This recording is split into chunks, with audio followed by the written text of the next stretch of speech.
আজকে যদি এই গণঅভ্যুত্থানের পরেও আমরা দেখি অন্য কোনো একটি দল বা অন্য কোনো একটি দলের নেতাকর্মীরা ঠিক একই কাজটি করে, তাহলে আপনারা এই আওয়ামী লীগ থেকে কি শিক্ষা নেই? দুইটা ইম্পর্টেন্ট বিষয় নিয়ে আমাদের কথা বলার আছে। প্রথম বিষয়টা হচ্ছে, আমরা ইতিমধ্যে খবর পেয়েছি যে বাংলাদেশের প্রায় 15টি ব্রিজে যে টোল দেওয়ার যে ব্যবস্থাটি, এইটি বন্ধ করে দেওয়া হয়েছে স্টুডেন্টদের কথা বলে।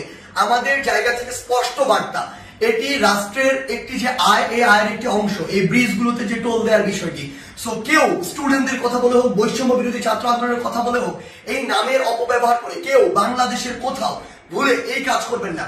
প্রত্যেকটি ব্রিজে টোল দিবে, এমনকি বৈষম্য বিরোধী ছাত্র আন্দোলনের ব্যানারে কোন যদি ত্রাণের ট্রাকও বাংলাদেশের যে কোনো জায়গায় যায়, সেই ট্রাকও টোলের টাকাটি দিয়ে তারপরে যাবে। কারণ এই রাষ্ট্রকে যদি আমরা স্টেবল করতে চাই, আমার রাষ্ট্রের যে অর্থনৈতিক অবস্থা সেটিকে স্টেবল করতে হবে।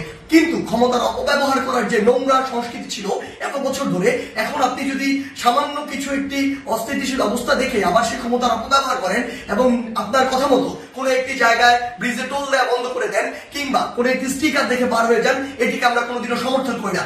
আমাদের জায়গা থেকে স্পষ্ট বার্তা, অবশ্যই প্রত্যেকটি ব্রিজে এই টোল যেটি, সেটি টোল দিয়ে যেতে হবে। এবং আরেকটি হচ্ছে যেটি, যখন এই ব্রিজে কোনো একটি গাড়ি এভাবে ত্রাণের কথা বলে বা অন্য কোনো প্ল্যাটফর্মের কথা বলে টোল ছাড়া চলে যাচ্ছে, আরো অনেক গাড়ি আসলে টোল ছাড়া এইভাবে ওই গাড়ির সাথে চলে যাচ্ছে। এই যে অপসংস্কৃতিটি কিংবা ক্ষমতার অপব্যবহারের যে নোংরা বিষয়টি, এটি আমরা কখনোই সমর্থন করি না। রাষ্ট্রের যে আয়ের সেক্টর গুলো রয়েছে সেগুলো সুন্দরভাবে চলতে হবে রাষ্ট্রের সুন্দরভাবে চলার জন্য।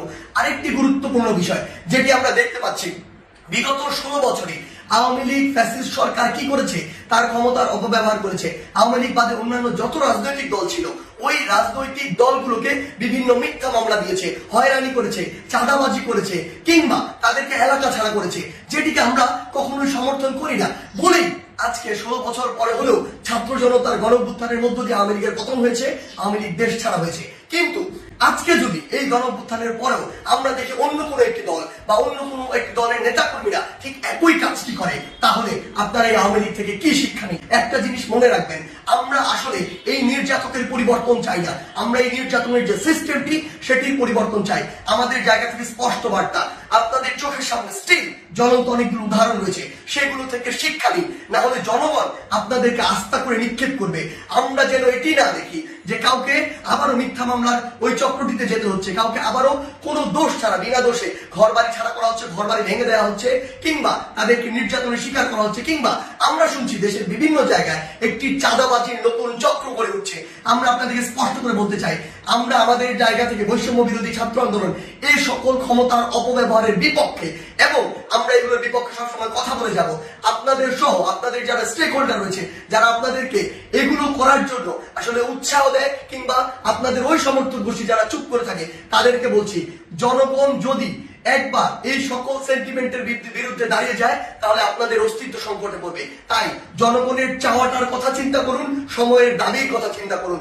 যদি আপনার নাম ভাঙিয়ে কিংবা আপনার কেউ একজন রুট লেভেলে এই কাজগুলো করে, দিন শেষে ব্লেম কিন্তু আপনার উপরেই আসে।